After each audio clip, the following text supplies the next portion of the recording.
and I upset Johnny Liston, and I just turned 22 years old. I must be the greatest. I told the world, I talk to God every day. If God's with the king, no matter you're just the same. I shook up the world. I shook up the world. I shook up the world. I shook up the world.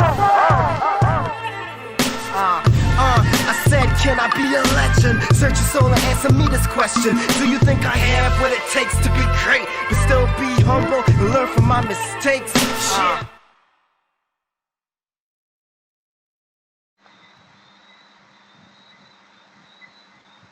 Good night and welcome to another edition of This Just.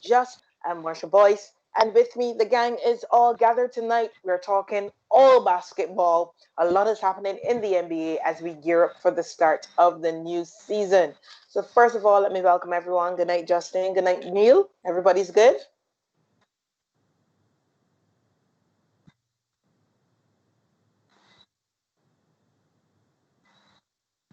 Digital Neil is what we're calling tonight. Digital Neil. And in this virtual age, I'm sure by now, between Zoom meetings and team meetings and all kind of meetings, we're all accustomed to the vagaries in this virtual space. Tell me about it, right? So, guys, now let's jump right in. The big news on this Monday: Chris Paul has been traded. Hold on. I want to say that with more zesto in your voice. You're not saying that enough zesto. Say that some more. Chris Paul has been traded to the Phoenix Suns. That's what you wanted? Because I could whisper. I could whisper. I was all hype, and you just killed my vibe. You just killed my vibe. I don't know. Let's put some more on for your voice, man. Chris Paul has been traded to the Phoenix Suns. OKC getting a deal in return that includes Ricky Rubio, Kelly Oubre, some others, and some draft compensation. So, Justin, I know clearly you want to jump in on this one from the start. From the get-go.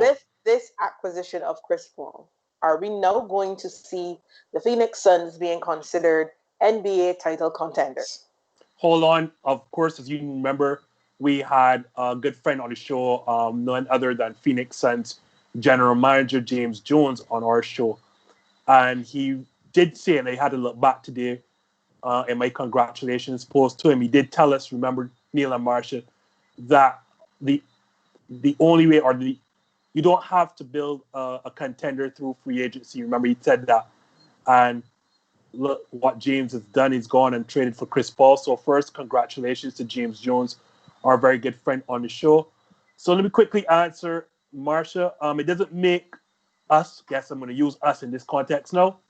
It doesn't make us a title contender, but it does. I hear this, Neil.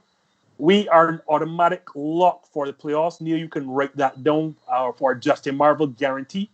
We are now a guarantee to make the playoffs. Now, I can see Neil, or should I say Digital Neil, bending up his face, but don't have that look on your face, Digital Neil. I'll explain to you why. We saw what Ricky Rubio and head coach, our new head coach, Monty Williams, did to the culture in Phoenix Suns. Particularly when we went into the bubble, we would finish 8-0 and narrowly missed that playoff game for the 9th seed by a half game behind Memphis and Portland, if my memory serves me correct. And that was with Ricky Rubio and Monty Williams as our new head coach. Now, imagine now a better Ricky Rubio that can shoot. And, Ricky Rubio is a fantastic defender and an elite playmaker. Let me not make any mistakes here. Ricky Rubio is an excellent defender and an elite playmaker. So let me not turn. I didn't say elite. I said excellent. I said elite for the playmaking end. Ricky Rubio is an elite playmaker. This is a man with a career assist average of over 8. So I don't think that's he's an exceptional defender. But no, you're getting a slightly older and a slightly worse defender, but an even better playmaker and somebody who can play off the ball, because as we know, Devin Booker is an all-world scorer. Somebody who will suit the offense better in terms of Chris Paul, who has a career three-point percentage, I think, of 37, as opposed to Ricky Rubio's 32. So that already fits in itself. And we're bringing on a guy, Neil, that bet you didn't know this, led the league last season in clutch points. And not only did he have the most clutch points last season, 52% from the field, 52.5, I'm being actually, not so generous with Chris Paul's numbers. And on top of that, in those clutch games, a very young and inexperienced Thunder team went 29 and 14 in those clutch games, all due to Chris Paul.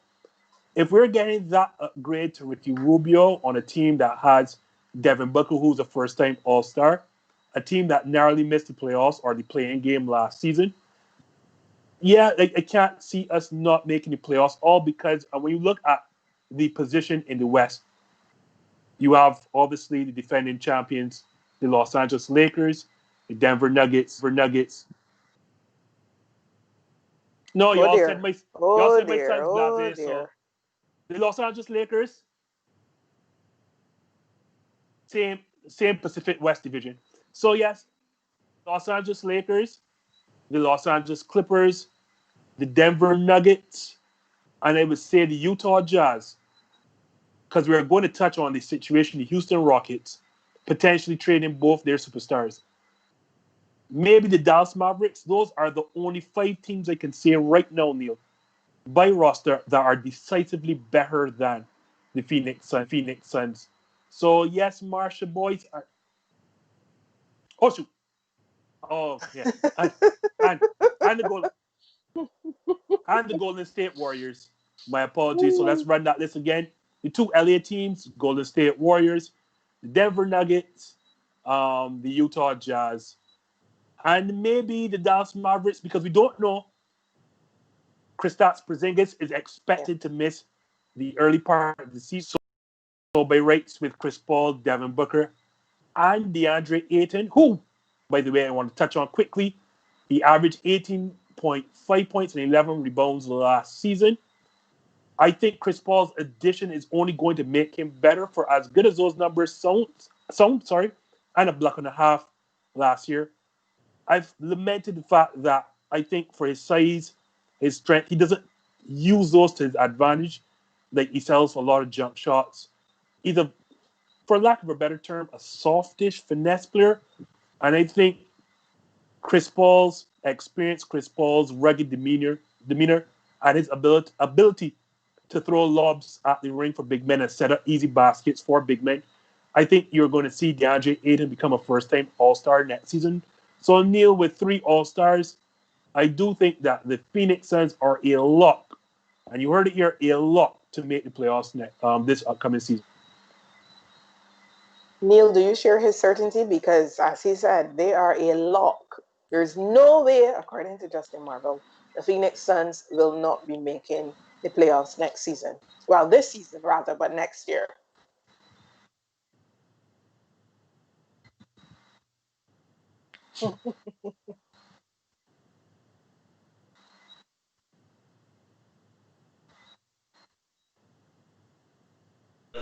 In all seriousness, I don't know if I share that gusto of them being a lock, because no.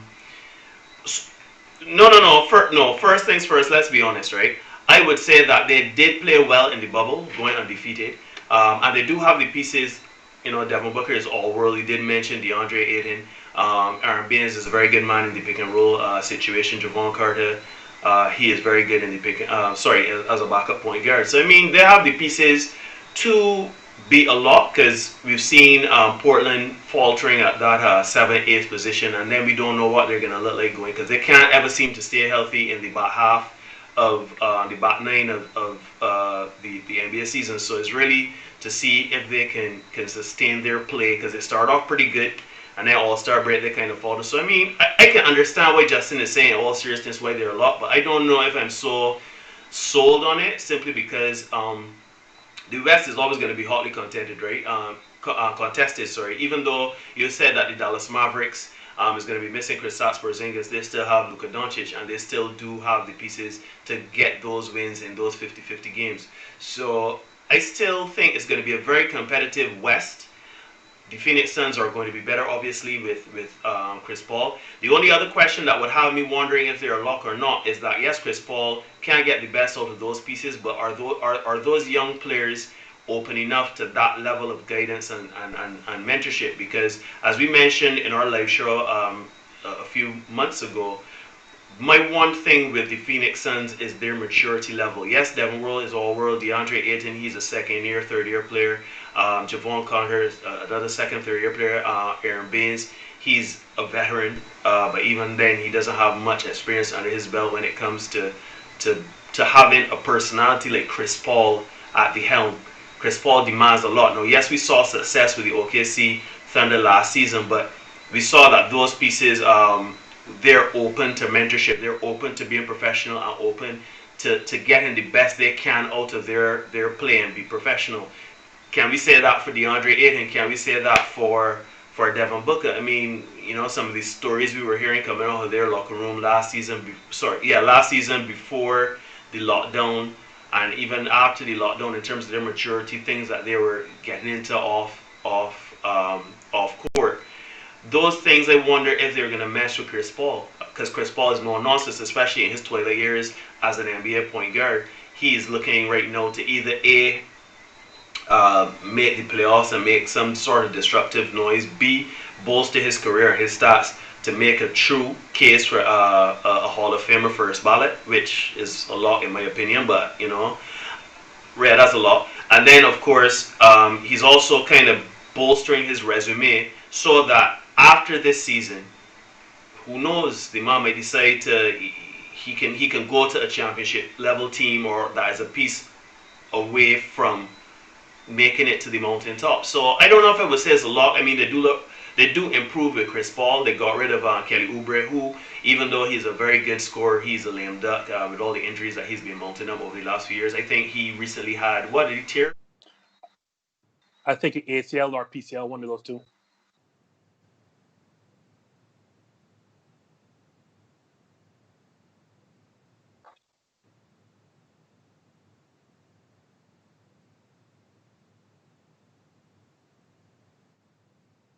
Captain of their own destiny, so to speak, to see where they're going to go and where Chris Paul can lead them. So they could very well make 7th, 8th. I am with you with regard to that. Chris Paul and his no-nonsense approach. It may be a concern, especially considering the youthful makeup of his team. But that would only have been a concern for me if head coach Monty Williams was not there, because you saw the difference that he made, as I said, in terms of the culture. And if he and Ricky Rubio alone were able to kind of give a proverbial 180 on that culture, then I think Chris Paul's addition is only going to drive that forward. I will be the first to say, Neil, that there are things that concern me, and you see how quickly Chris Paul can follow with teammates, a la Blake Griffin, a la DeAndre Jordan, a la James Harden. But I think in those scenarios, those were, I want to say, not competitive. In terms of, those are veteran players, who are along that, Chris Paul of that may same rub ilk. them. Exactly. That's going to rub them the wrong way. These younger players now are probably more looking at a mentor, so they're going to quickly take in what Chris says, more so than want to be combative. So that's why I am all in for the addition, because I was hearing rumors that we were looking at Fred VanVleet as opposed to Chris Paul, and if I had a choice between one or the other, it would have been Chris Paul for me. Granted, Chris Paul has a very lengthy injury history, and he's significantly older. But yeah, if you're talking about, we needed a leader, a playmaker, and somebody, although Fred VanVleet kind of, checks those boxes as well. But I wanted a proven veteran that can lead young teams. Fred VanVleet has won a title alongside Kawhi Leonard, but again, that was alongside Kawhi Leonard. So if you had to ask me which of the two I prefer for our current makeup, it would have been Chris Paul. And with Monty Williams there, and I'm not too worried about Chris Paul grading on our youngers. Now, guys, I just want to turn some attention to the Houston Rockets. Some eyes on the Rockets looking to see what will happen. For example, James Harden, will he stay? Will he go? Same thing with Russell Westbrook. Will the Rockets trade away Westbrook for something, better, maybe, younger? Who knows? So my question to you, Justin, I'm going to start with you again. Should the Rockets actually part company with either Westbrook or Harden or even both? Typically, I would say no, because in these trade scenarios, you are going to get back cents on the dollar. When you lose a superstar, chances are you're not trading for another superstar, and you typically don't even get a star in return, far less a superstar. The Rocket situation is a bit different, though, for multiple reasons.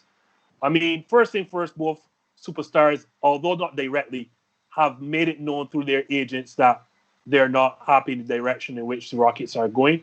Basically, they say, I want out.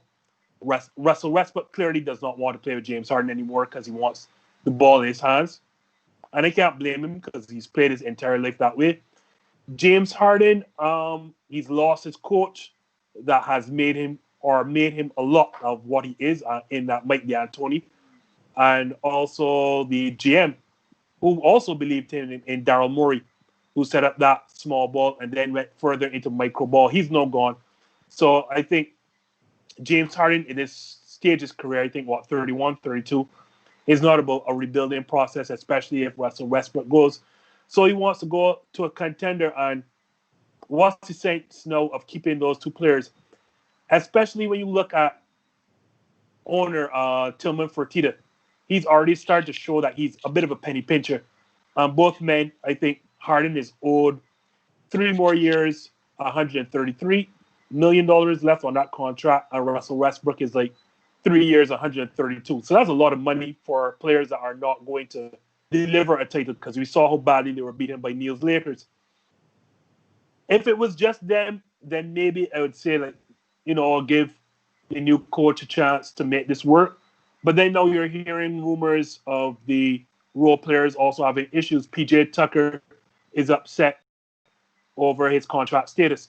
Eric Gordon was upset over his role in the offense. So too Austin Rivers. I don't know why a role player like Austin Rivers is upset. But anyhow, Austin Rivers, PJ Tucker, Eric Gordon, Daniel House, who slipped away from basketball to do something not named basketball. But yeah, so all these role players are having problems with what was going on. So you know me, Marsha, about unity in the locker room first and foremost. So if that's not the situation in Houston, then yeah, it's time to blow it up. Neil, what about you? Do you think, Houston should get rid of either Harden or Westbrook or both?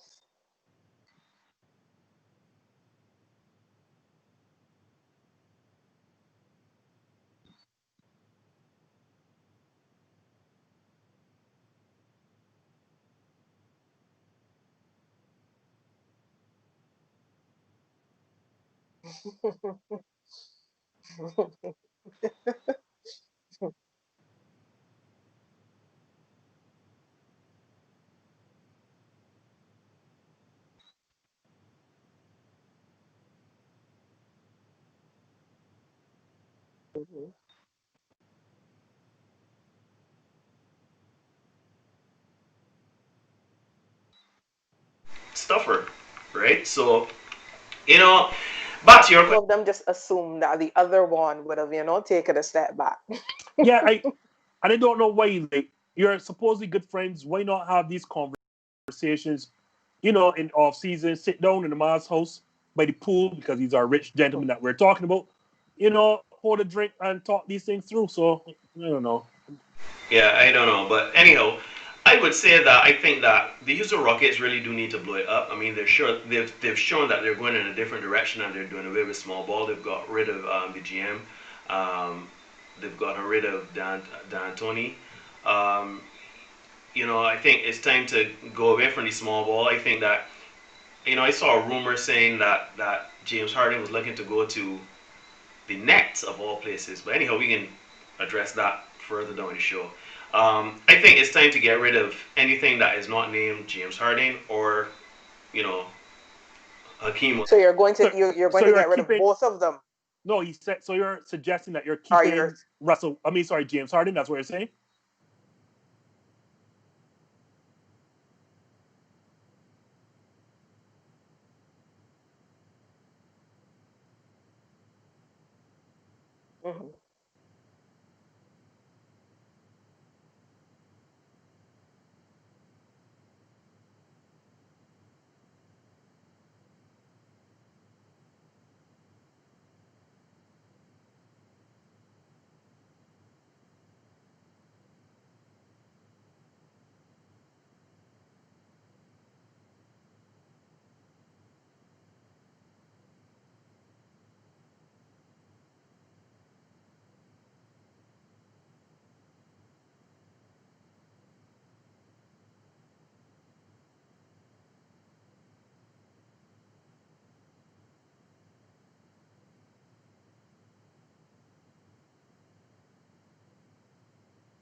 But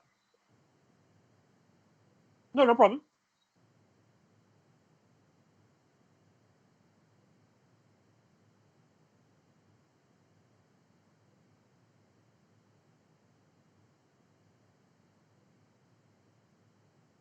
Harden.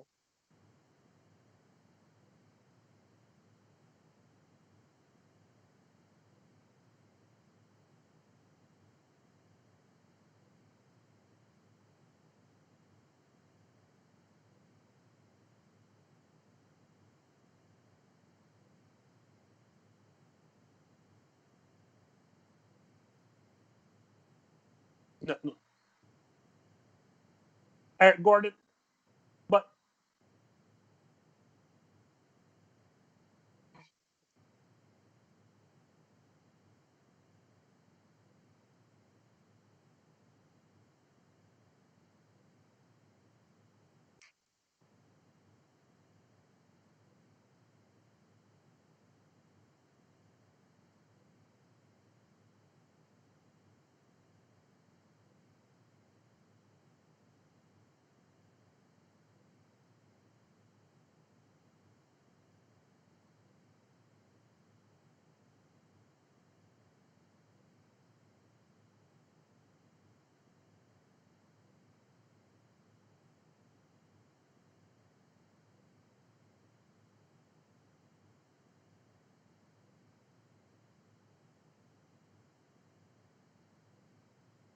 Tender. Hmm.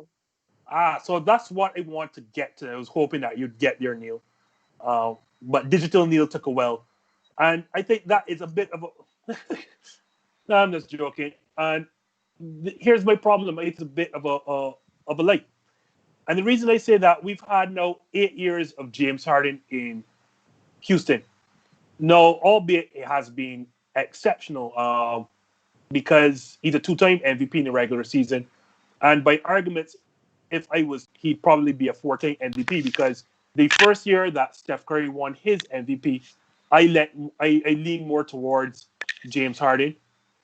I thought he should have won then.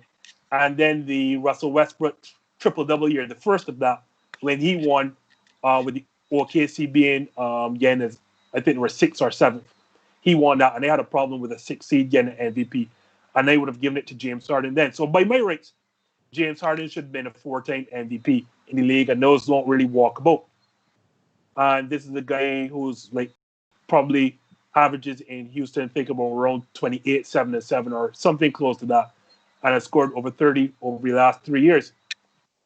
Herein lies the problem with Harden's tenure in Houston.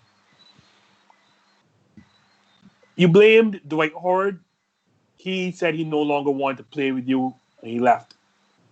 You then blamed Chris Paul, or Chris Paul got upset, no longer wanted to play with you, then he left. Then the blame was on Daryl Morey. He's now gone. Blame Mike D'Antoni. He is now gone. At what point in these 8 years does anyone sit down and say, we need to hold James Harden accountable for the lack of success here? So, so at what point? So it's so you got rid of Dwight Howard, you got rid of CP3, you got rid of Daryl Morey, you got rid of Mike D'Antoni. But at no point your best player through all this, who has two MVPs, should have been four in my estimation, and has whose numbers have steadily declined in every single postseason. At no point in time do you say this man is the problem and not everyone else that we let go. And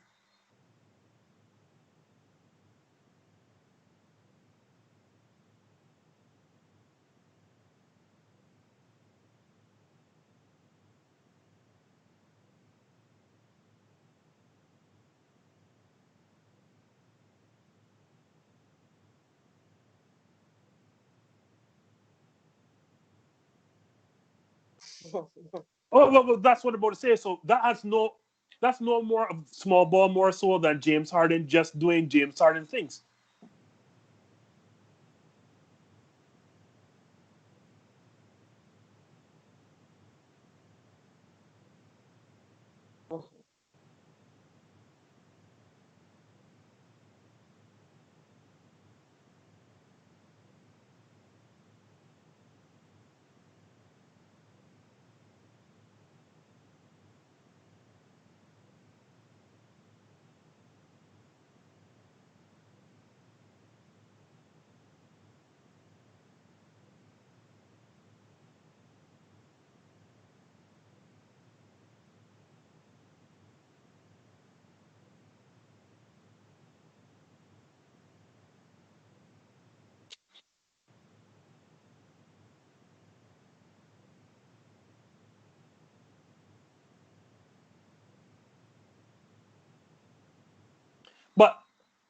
I mean,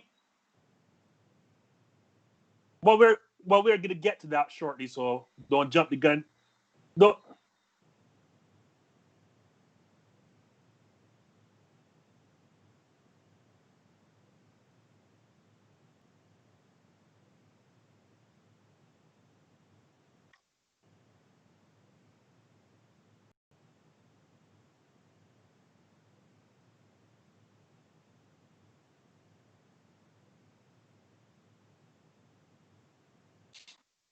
Well, well, Neil, we might soon find out because the talk is James Harden might be heading to the Brooklyn Nets, teaming up with none other than Kevin Durant and Kyrie Irving. So, should this happen? Should it happen? Is this going to be a good thing for the NBA?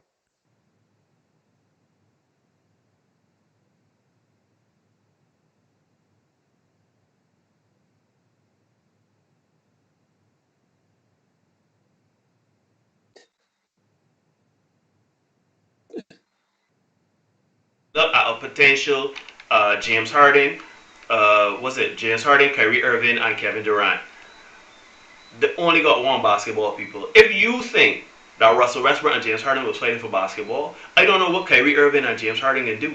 And then, But there's the dynamic now that it isn't Harden's team. The Rockets were Harden's team. Now that he's going to somebody else's team, he might fall in line. He might work with the program. Keep him in line, Marsha. Keep him in line.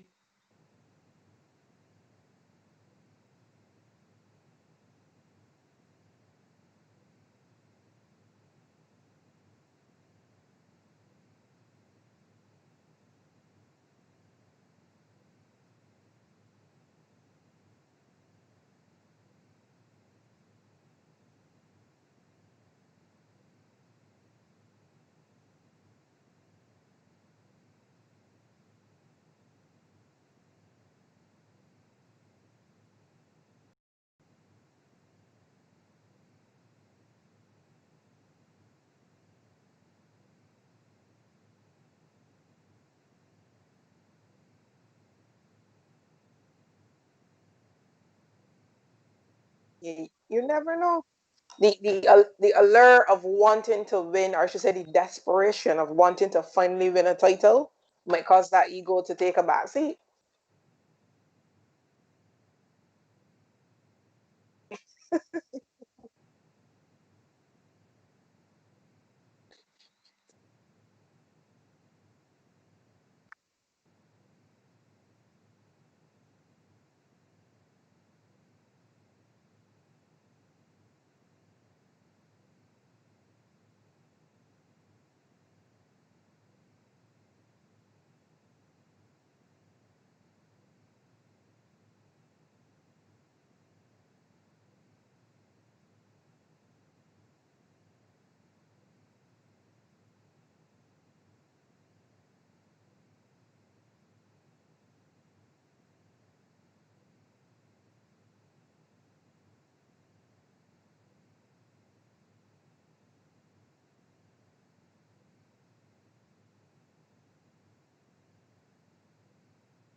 No.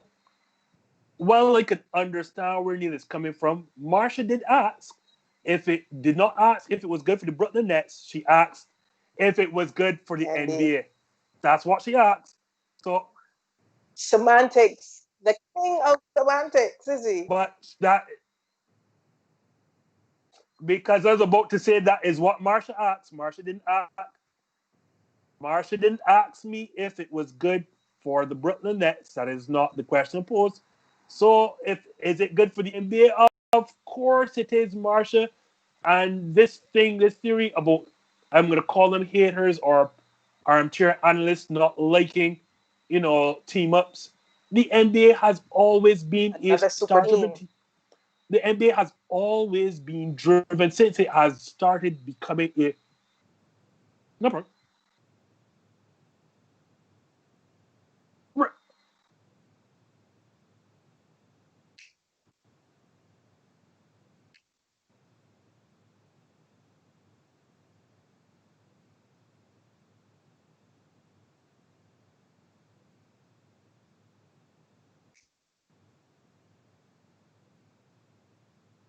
Right. As I said, I again, I'm not arguing with you in terms of ego and guys, because you're asking MVPs and a potential MVP again, two MVPs and an All-Star MVP and Olympic Finals MVP and Kyrie Irving to all share the basketball. So I'm not necessarily disagreeing.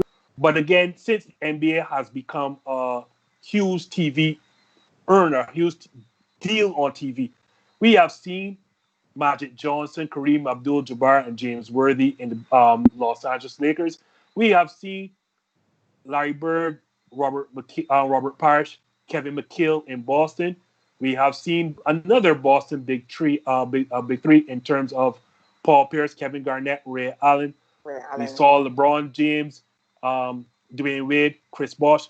Like we saw LeBron James, Kyrie Irving, Kevin Love. Like the NBA of all sports, all across the world, is a star-driven league. So I want to say, in terms of whether you like it or whether you hate it, it is going to bring eyes, and particularly that trio is going to be in of all places, New York, the media capital of the entire world. Like David Stern, God rest his soul, not David Stern, Adam Silver. Yeah.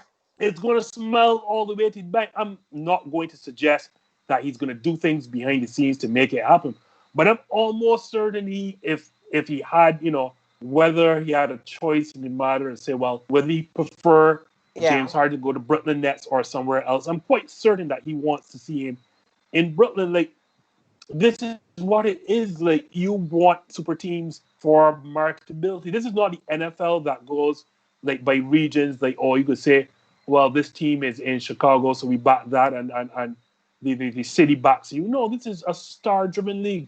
So when LeBron James leaves Cleveland, people are not going to say, I'm going to still support Cleveland. No, they're going to Los Angeles Lakers behind LeBron James because, well, that is where the money is made.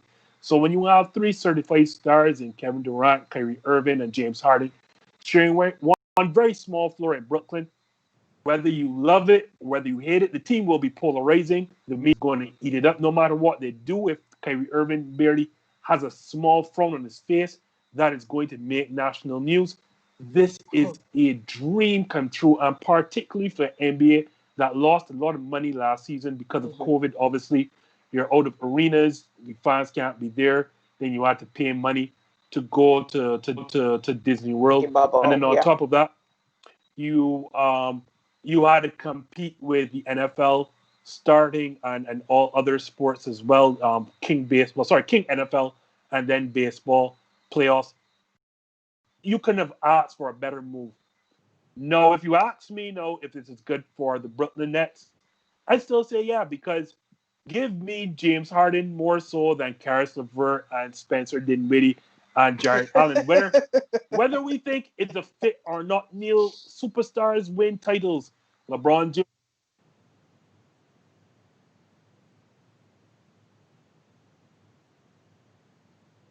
Yes.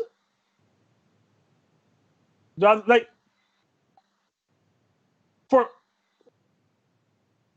forget the money, Neil. Good players are good players at the end of the day. Huh? Yeah. Great players are great players. So if you're asking me, would they rather a role player fit a role or a star player fit a role? Then the answer is always for me going to be star players. Like I like to say good players tend to make these things work. I mean, it sounds bad because I knew the Russell Westbrook and James Harden thing would not work mainly because, well, both of them need the ball in their hands, and one of those men can't shoot. So but great players tend to make things work. A lot of people thought the Dwayne Wade and LeBron James pairing would not work either, but they found a way to make it work because they are great players. So if you're asking me, would I rather see Spencer Dinwiddie and Jarrett Allen and Caris LeVert have to fill a role more so than James Harden. I'm going to tell you, James Harden, each and every time, I know it's going to get a little dicey, particularly as Kyrie Irving and James Harden do like the ball in their hands. But I have to believe, especially as James Harden and Kevin Durant have played together before, they have played on Olympic teams, they've played on All-Star teams. I I under, I understand that, Neil, and I understand that this is no a case of ego, particularly as two of these three men have won MVPs before. But I'd prefer James Harden over Karis LeVert, Spencer Dinwiddie, and I'm quite sure Kevin Durant and Kyrie Irving feel the same way. Well, let us know what you think. Will this move, if it grew, Harden to the Brooklyn Nets? First of all, is it a good move for the Nets? Is it a good move for the NBA? You know, how do you feel about these super teams and these big threes coming together? Let us know down in the comments. Well, Marsha, let me throw in a quick Yes. caveat. If I had to make a trade of Houston, and I do want to get rid of, like as I said, if I am Houston, I do want to get rid of both. And I'm getting rid of James Harden. Particularly, I'm sending him to the Philadelphia 76ers because I know I can get back a star in Ben Simmons. For Ben Simmons. And the reason why I say Ben Simmons, I'm going to make this short, Marsha. I know you want to move on. The reason why I say Ben Simmons, we saw in 2018 when Joel Embiid was hurt, again, that Ben Simmons bite with a bunch of role players that like to shoot the ball and space the floor, that Ben Simmons was actually very, very good as a man with the ball in his hands, the best player on the floor. I think he averaged in that situation. His averages never dropped because he had a career average of 16, 8, and 8. And I think in those playoffs, I think he had 16, 9, and 8. So we've seen Ben Simmons flourish in that position. And I've always said for Ben Simmons to be effective, he has to be the best player on the team.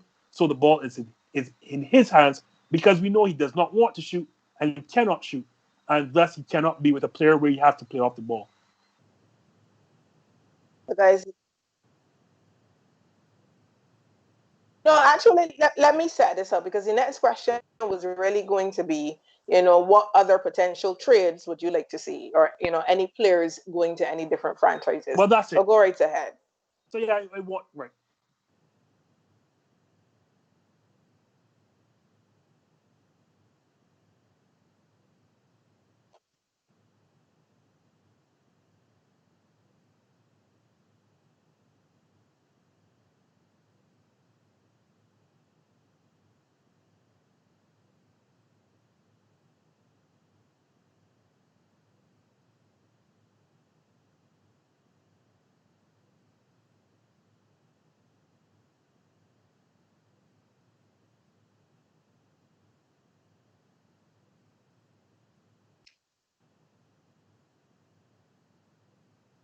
First thing first, I'm getting rid of Russell Westbrook. I'm just, you know.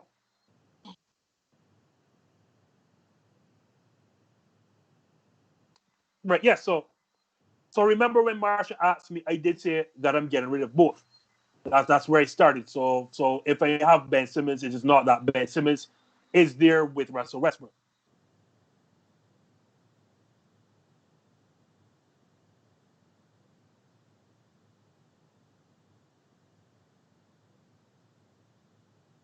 Mm.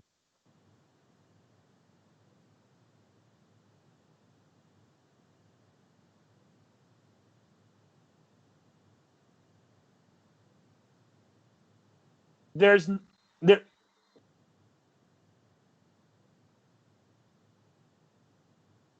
Oh, James Harden. Oh, yeah, I think that. Okay. Oh, as in James Harden and Joel Embiid. That's like really. I'm not sure if you're aware, but Daryl Morey. That's what Daryl Morey is really pushing for, and a lot of people forget. As much as Westbrook was brought in during the last year of the Morey regime, the report suggests that like Daryl Morey was not about that trade. CP3 wanted out the salaries matched with Russell Westbrook because both made exorbitant tons of money, and you know CP3 was just disgruntled.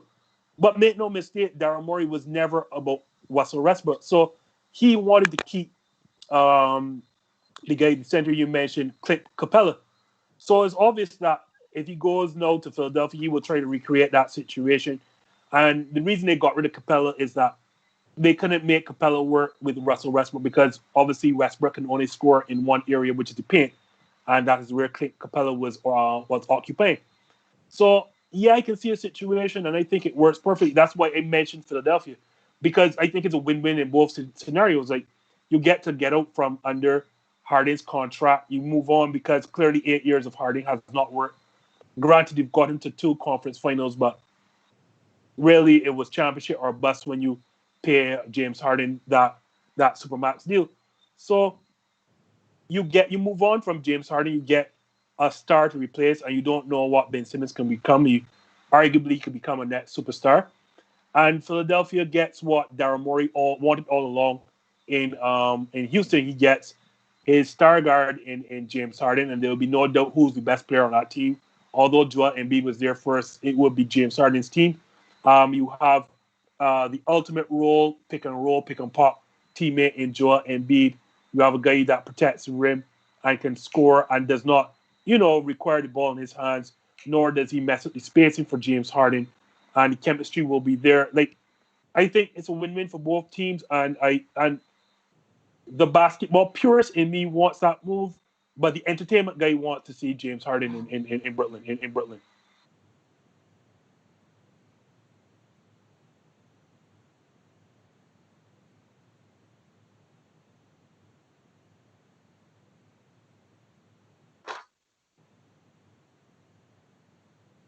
That's Kevin Durant's team. I thought that was, yeah. No doubt about that is Kevin Durant's team. Well, whether he knows it or whether not, he knows it or not, it is Kevin Durant's team.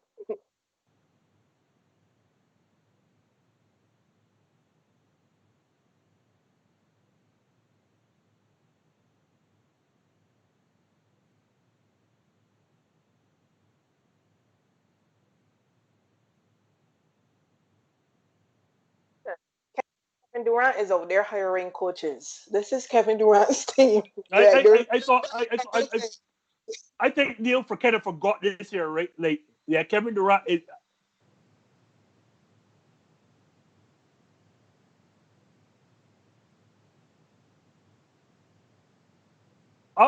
We're not disagreeing with you, Neil. This is just us making different points. You are saying logistically whose teams is it, and we're telling you it should be Kevin Durant's team.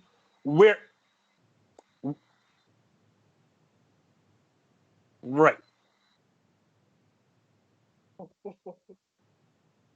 No, that's a different question altogether. No, and the thing is, you couldn't have picked even James Harden out of the equation for no. I think you couldn't have picked a more oddball duo than these two, right? Yeah. These two are. Weird. I don't want to call people. Weird. Marshall said it, Grass. You could not have picked the 2 weirdest men in the entire NBA. Like, and their personalities, they're almost the same person, just in 2 different statures. They are weird. But eccentric, is that a better word? Unconventional? That's the word we're going for? Well, no. I want to go with Marshall, right? Because let's start with man number 1. When you're on a team, right, and your team is doing well, you have championship aspirations, and something doesn't go your way, you don't tell your teammates what's not going your way, and you start speaking to your teammates for almost a month on end. And one of them being LeBron James, that is weird behavior, Neil Hoyt. That is weird behavior. When you get... Hold on, Neil, because you're trying to be politically correct here. Hold on, not on this show, though. When you get in the Brooklyn Nets, and before you play a single game, and you are touring a foreign country, you're in Hong Kong of all places. This is not any ordinary place. This is where you would figure that everyone, the P's and Q's, and you and I in unity, because any misstep, the Chinese coming to lock you up. And you are creating a fool, and in your team dynamic, your players are asking, but we ain't play a game yet. Why is this man upset? That is weird, Neil Hoyt. That is a weird human being. He goes against the grain. That's the politically.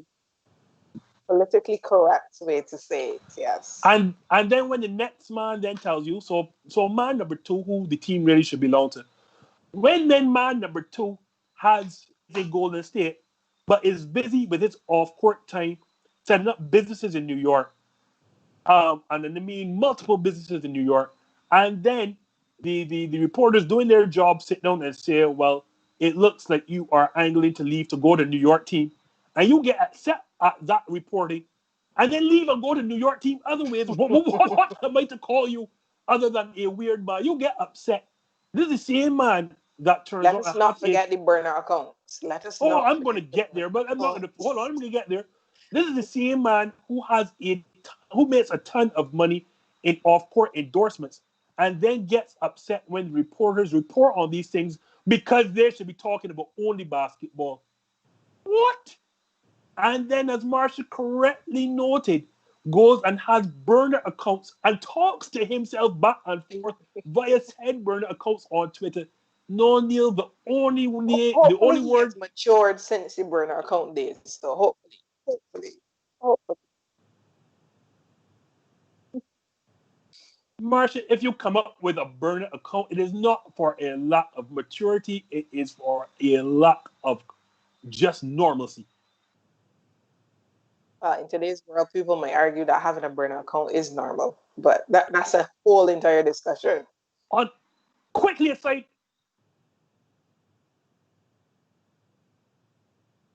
but hold on. Speaking of burner accounts, I want to bring it to y'all quite quickly. Did y'all see that situation with that Republican senator who, he created a burner account to put Well, himself as a gay black man? it is still that one is still debatable because there's also the other school of thought that it has actually been traced to a black man No, incidentally. no, Marsha. Because hold on. I mean, if that was just the start of the story, then it would have fine, right? But the story gets deeper. It was when it was traced that it was his burner account because he forgot to switch out accounts and spoke as himself in the gay black man's account. Then he turned around and hired an actor to play this gay black man. And then people realized this is not who this guy says he is. This is the son of which Oh, singer was it? Patti LaBelle. Patti Of LaBelle's Patti son. LaBelle. This is Patti LaBelle.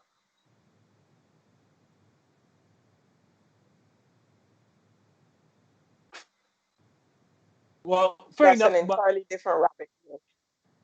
I just wanted to say that when you come with a burner account, chances are you are a weirdo. But continue.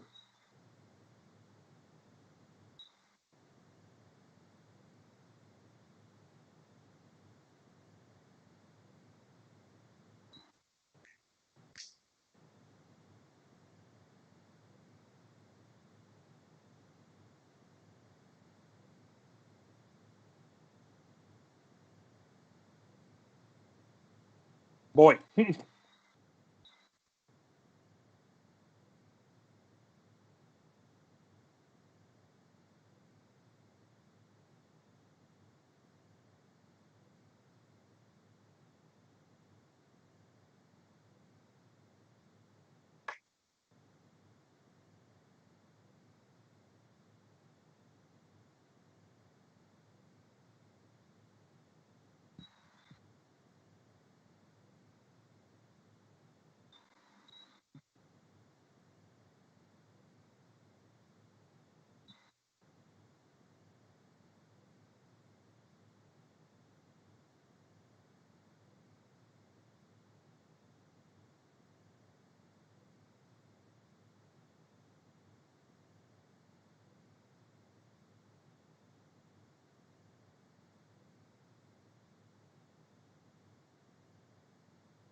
But Neil, then that point is exactly why um, James Harden might work in that scenario. Listening to what you just said, that is exactly why he might work. No, no, I am listening to you carefully. you made a truthful answer? Yes, sure, yes.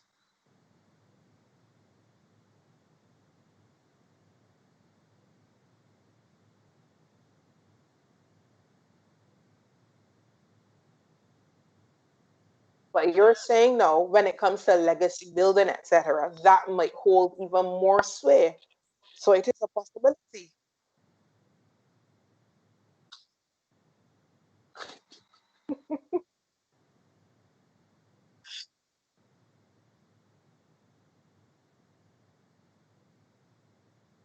No, it's fine. So we're talking about how, some of these franchises are looking in the build up to the new NBA season, which will indeed get going on December 22nd. That's virtually official. And looking at some of the other key dates, we'll have the All-Star break in March 5th to 10th. The regular season should end about May 16th. We have that playing tournament again from seeds 7 to 10. That should be May 17th to 21st. The playoffs set to begin May 22nd, and tentatively the NBA Finals running between July 8th and July 22nd. So, guys, your thoughts now on this, I guess, reimagined NBA season schedule? Go ahead. No, go ahead. No, you can go ahead.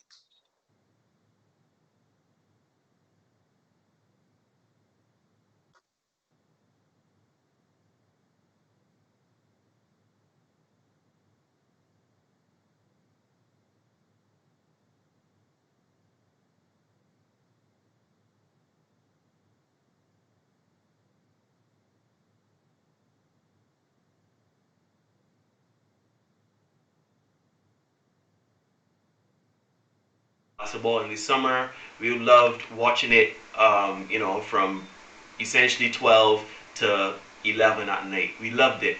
No, I think they're compiling data along with all this to see if this is a suitable replacement going forward or if this is something that the numbers can match and line up to what they were making before.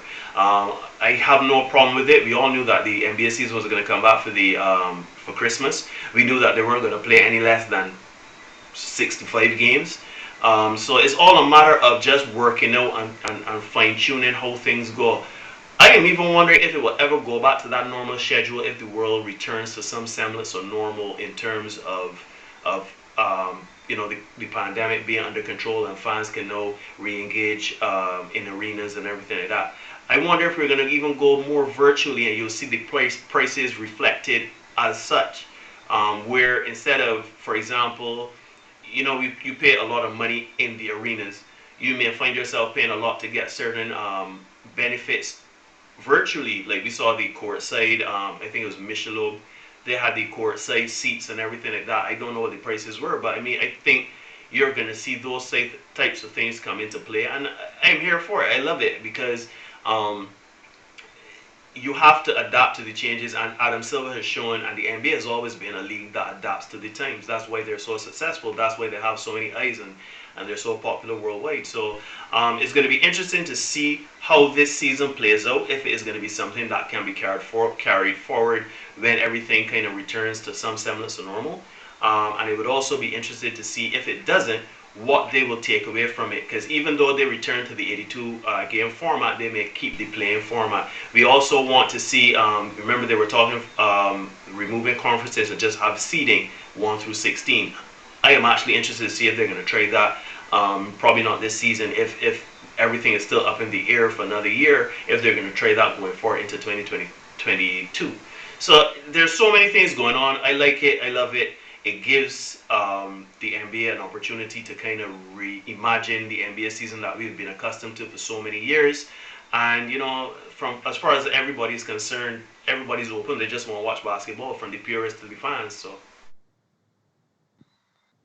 And What? Justin, before you jump in, Neil, I just want to let you know that when you're talking, you might need to go full screen in order for your audio to go. It seems that you're only being heard when you're on full screen, but when we're in the split screen, your audio isn't being heard. from the comments that I'm seeing here. Uh, So Justin, go ahead.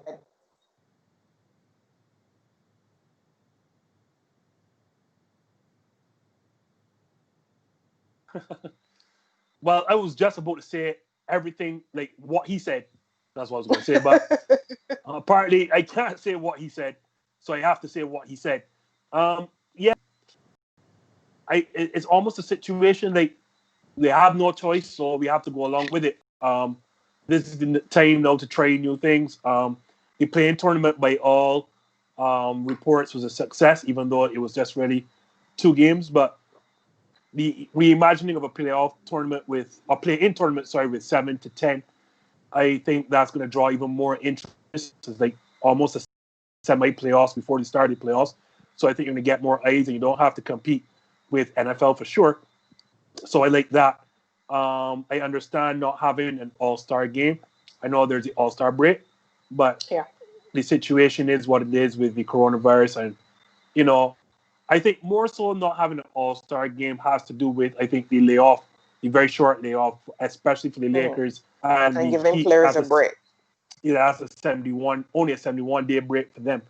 So, yeah, you had to give people a break. I would like them, on top of that, to find something virtually. So I remember, I'm not sure if you all remember, last season you had NBA players playing NBA 2K during that break, and you had people watching. So I'd like to see a situation where all 24 all-star picks, that you pick the 24 players, because you also have to give the players their due as all-stars, and have a way where they are playing actually virtually. So you give them a controller and they're actually in the game. So they get in the game when their player is subbed into the game, and they play the game virtually. And I'd love to see that situation. So I think definitely for me that All-Star weekend will be a marketer's dream to see what they will do, not only in a face-to-face setting, but in a digital setting. The wheels are already turning, because now in a digital space, you're not restricted in any form in terms of capacity, anything like that. So it will be very interesting to see the logistics behind it and what sponsors and marketers do to capitalize on that All-Star period as well. So yeah, take that 5-6 day break, and as Marsha said, market the hell out of it. Do what you feel like. But I'd really love to see an all-star game played in the NBA 2K format, where every player is home with a controller, controlling their player or avatar, for lack of a better term, in that scenario. But the challenge is there that every player isn't a gamer. So if you're not accustomed to, you're not going to embarrass yourself like that on national. No, Marsha, but that's, I think, for me personally, that's the fun of it. Like, I want to egos. Yeah. Don't get me wrong. I get the egos, but then you just have to convince some of these guys, and I mean, it's hard because the egos are the reason why they are who they are. But just convince some of these guys, look, this is going to help the league, us recoup some money. And then, as usual, just monetize it, making a monetary incentive for them to want to play. There's no better way to get players to do something they don't want to than to pay the money. I mean, that's how the world works, right? But yeah, so I'm looking forward to something like that. For me, I have no issues with what has been thrown out so far, and thankfully, the league is more responsible than other leagues that are currently going on, whose name I won't mention right now, and there are certain situations not putting in fans. And definitely, if they do plan to have fans, it'll be very, very, on a very, very limited basis. But so I'm glad that the league is responsible in that aspect. All the dates you mentioned, Marsha, I mean, personally, in terms of player safety, it sucks that the players have to come back December 22nd.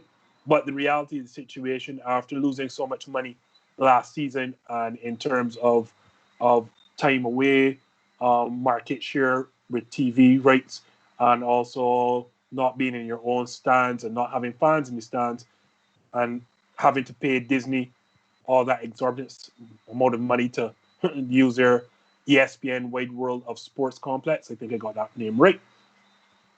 It was only inevitable that they couldn't miss out on the Christmas break, because, as we've mentioned in this same space, Americans tie their holidays to sports. So as we know, Thanksgiving is coming up, and Americans are going to eat their bellies till they're full and watch a full day of American football. And they do the same with basketball.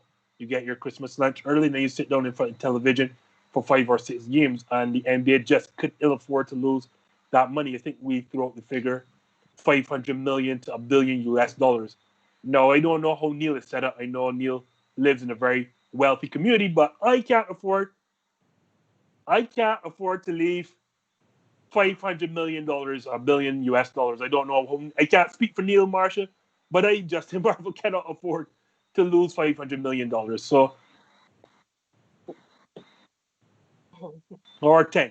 But well, Justin, then quickly as we wrap up here, the business end of the NBA, you know, that first official thing gets going this Wednesday with the NBA draft, and I understand, you know, you are having a special event just for the draft. So quickly, just tell us about it. Oh yes, Marsha, thanks for reminding me. Please tune in, not in this space on YouTube, but you know, we used to broadcast on Facebook, so find our Facebook page there. And we have a very special guest, a good friend of the show, none other than former Houston Rockets assistant coach and Barbados' own national head coach, Devin Blair. He and I will have a very special, I want to say, draft breakdown at 8:30 Barbados time, 7:30 Eastern. And we'll be going through the draft, the lottery part. We won't be doing the entire draft, but I think we'll limit it to picks 1 through 10. We'll have a watch party on Facebook, so join us on Facebook, our Facebook channel. When I'm finished here, Marsha indeed will give you the link to that. But join us on Facebook as Devin and I go through picks 1 through 10 in our own watch party. So, you know, you will have the chance to message us there on Facebook. Give us your opinions, who's here and when, which team will be better off with what prospect. Remember, Neil and I did say that Anthony Edwards will go number one overall. So you get the chance to say, well, you were wrong. Number 1 overall to Timberwolves. So look out. Devin Blair, Justin Marvel, our Facebook watch party for the NBA draft. Wednesday, 7:30 p.m. Eastern, 8:30 Barbados time. So that's on Facebook. There's also going to be a mailbag coming up on Thursday on Instagram. We're right here on YouTube as well as on Twitter, so you can find us anywhere. There's no excuse for missing any updates, any videos. You know, check us out. Be sure to like this video. You know, drop us a comment. Tell us your thoughts on what has been happening in the NBA as we gear up for the start of the new season, as well as share this video. Don't forget to subscribe if you're not subscribed already. Subscribe so you get that notification every time we go live. But that's it for us here this evening on This Just In. I'm Marsha Boyce. I am Justin Marvel. Saying good night. Good night, everyone. I don't have a mark on my face, and I upset Johnny Liston, and I just turned 22 years old. I must be the greatest. I told the world, I talk to God every day. The God's with the king on matter here, just the same. I shook up the world. I shook up the world. I shook up the world. I shook up the world. I said, can I be a legend? Search your soul and answer me this question. Do you think I have what it takes to be great, but still be humble and learn from my mistakes? Shit.